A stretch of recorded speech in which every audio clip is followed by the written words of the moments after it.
We are live in Philadelphia at the Democratic Convention, where Hillary Clinton and her new running mate, Tim Kaine, will be ready to counter the Republicans' week in Cleveland in the face of new and embarrassing emails hacked at the DNC that's already shattering the facade of party unity. Clinton's announcement followed a GOP convention that most of the media portrayed as a badly managed mess, and Trump's lengthy primetime speech, which drew mostly negative reviews from the press and the pundits. I will tell you the plain facts that have been edited out of your nightly news and your morning newspaper.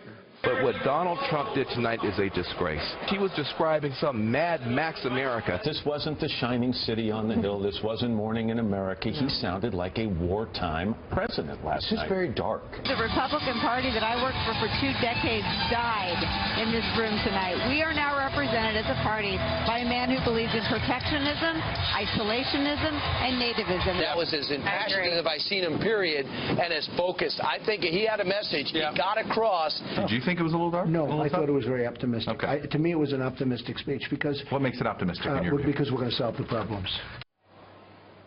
But the big story today, Wikileaks has dumped nearly 20,000 hacked emails from the DNC. They show party officials trying to spin journalists, but also how some treated Bernie Sanders with utter disdain. CFO Brad Marshall writing in May, talking about Bernie Sanders. Can we get someone to ask his belief? Does he believe in a God? He had skated on saying he has a Jewish heritage. I think I read he is an atheist. Joining us now to analyze the convention coverage here in Philadelphia, Tucker Carlson, co-host of Fox and Friends Weekend and editor of the Daily Caller. Kirsten Powers, a Fox News analyst and columnist for USA Today. And James Rosen, Fox's chief Washington correspondent. I will also look at the big story involving Fox News, the events surrounding the resignation of Chairman Roger Ailes in just a few moments. Tucker, why is the press not going utterly haywire over these leaked emails that show that what Sanders' people said all along was true, that Debbie Wasserman Schultz and her DNC were trashing him and helping Hillary? It's a great story. It confirms what the Bernie people have said for months. What's the real reason? I can only go on intuition, but the question I've been asking myself for the last year is, when did the press see it as their role to protect the prerogative of the powerful? Actually, I think that's part of it. They identify with Hillary Clinton. They're from the same class, from the same world. They have the same assumptions. Bernie Sanders is this kind of weird elderly guy with nose hair. They don't relate to him at all. And in the end, their gut instincts have kicked in, and they're on her team. That's my personal view. Can't prove it. Now, DNC official Brad Marshall has apologized for writing this email about Sanders. And Debbie Wasserman Schultz, as was just announced in recent hours, is not going to speak at this convention because she's become such a divisive symbol. So I don't see this on the front page of the New York Times or the Washington Post. In fact, I searched the New York Times homepage. I finally found it at the bottom of some menu.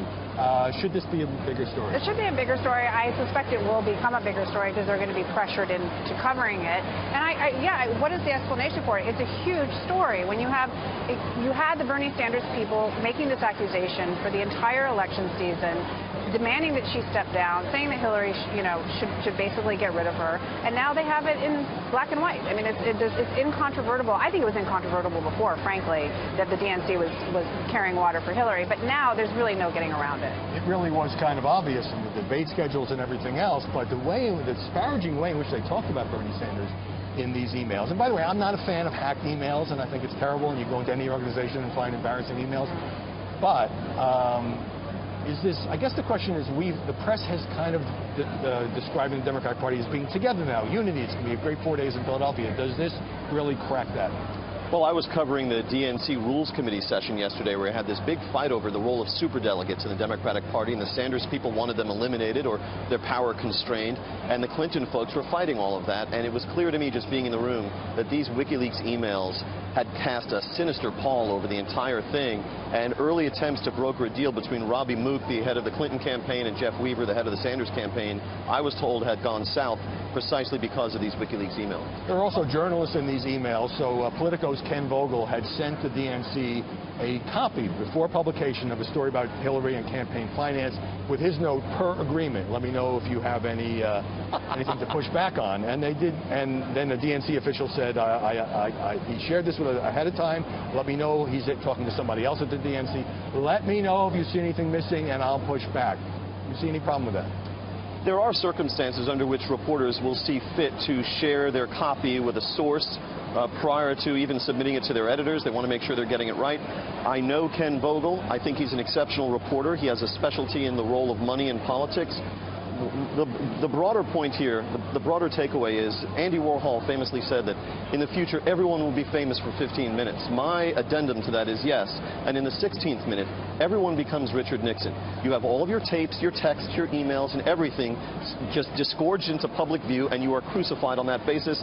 Welcome, Ken Vogel. Well, a Politico executive told me that Ken made an agreement to share the story to confirm facts and figures in a complex story about campaign finance. Politico doesn't typically do this, the official told me, nor does Ken. But this circumstance did to make sure we had it. Right. You're laughing. You're in one of those emails. Because they can't. I am. Where they're attacking me. I'm proud to say. No, I mean, because I'm not attacking Ken Vogel. I think he does seem like a pretty good reporter. But Politico carries water for Hillary every day. You read Politico? It's unbelievable. I mean, they're like flat out rooting for Hillary Clinton. So, I mean, you know, maybe this was legitimate. Their coverage is not. I don't think. I think that sometimes reporters do this just to make sure they're getting things right. And that's perfectly legitimate. If it's complex, I mean, yeah. I write a column, and I have on occasion done this. If it's something that involves really complex legal arguments or something, you just want to make sure. But I will say, I'm not changing anything for opinion. But if you have a substantive like a issue, factual, yeah. and 99% of the time, no one has anything to say. But you know, so on occasion this happens, and I don't think in itself is also fascinating. Debbie Wasserman-Schultz, the Democratic chairman, complaining to NBC's Chuck Todd about all the criticism from Mika Brzezinski, the liberal on the MSNBC morning show. She said, this must stop. And Chuck tried to broker a phone call. It didn't happen. It just shows you that they don't like criticism from the press on the Democratic side any more than on the Republican. All right, let's move to Donald Trump. I mean, let's start with the speech. The media pretty much savaged that speech. It was too dark. It was too scary. It was fear-mongering. Do you think that reflected an honest assessment of what was an unusual speech? It was. Or anti-Trump sentiment? Well, obviously the latter. It was a great speech in this way. Trump explained what he thinks. So you don't have to agree with any of it, but how nice was it to hear a candidate lay out his views? Trump is terrible at explaining what he thinks. He's always off on some tangent, attacking some irrelevant person. Finally, you have 90 minutes of Trump laying out Trump's philosophy.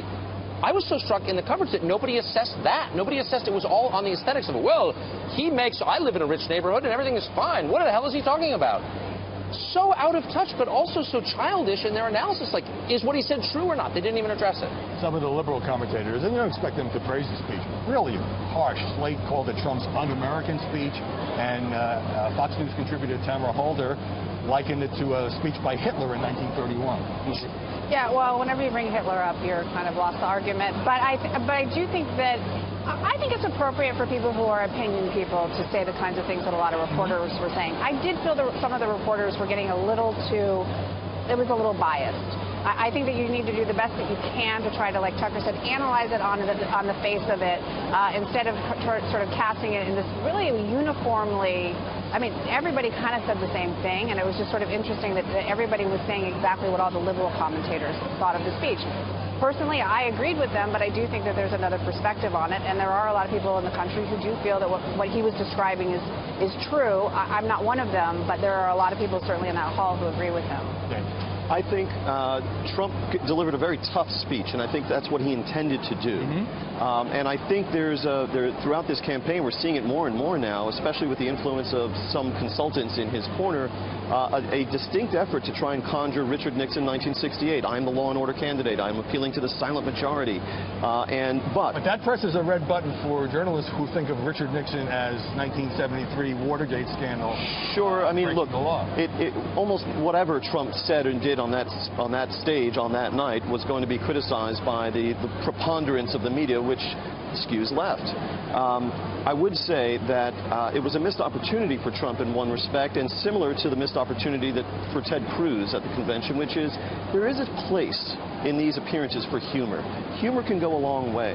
Yeah. I happen to think if Ted Cruz had said, I was reminiscing with my dad about his role in the Kennedy assassination, he didn't do it that we way. were looking at the family album, the National Enquirer, he could have done a lot of good for himself, and I think Trump should have used some of his more trademark humor in that speech. The media's shorthand on this, I think, was midnight in America, playing on the old Ronald Reagan. And is it going to go on till midnight? Because it was a lengthy speech. Since you mentioned Ted Cruz, what an enormous explosion of coverage when he gave that fiery speech, got booed off the stage, didn't endorse Donald Trump, said, vote your conscience. Here's just a brief taste of what some of the commentators had to say. What was really out of line tonight, I think, politically and historically, was for Ted Cruz to basically snub the candidate for president. Well, last night, what Cruz delivered was the longest suicide note in American political history.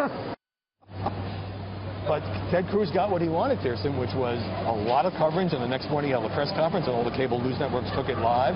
So from his point of view, he seized the spotlight. Yeah, but I think there's always something dangerous in trying to get the short-term payoff. And I think he thinks that he was doing a long-term payoff, but I don't think he's going to get a long-term payoff. I think he got a short-term payoff, and I hope he enjoyed it as long as it lasted. And actually, some of the Trump people loved it. I mean, usually they say, oh, you're making too much of this or that, we in the media. They're like, yeah, keep covering it, because they thought the speech, the booing and everything cast Trump almost in a sympathetic light for allowing Cruz to speak, even though he was kind of like the guest at the dinner party who drinks all the wine and then leaves without thanking the host.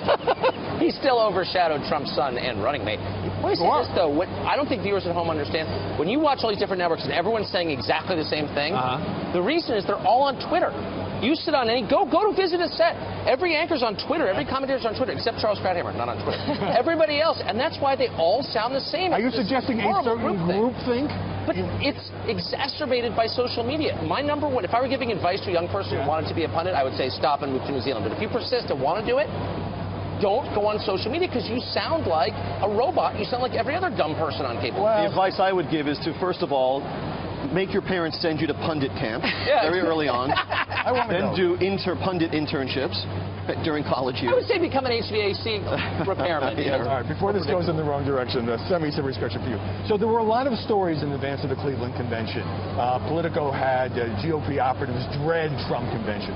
The New York Times, the GOP officials braced for chaos in Cleveland. Did that set a certain narrative, which then when the convention actually happened and there were things that went wrong, there were mistakes and mishaps in timing, there was the minority trying to get a vote to change the rules, which was shouted down. Did that then narrative, would it become a self-fulfilling prophecy in short?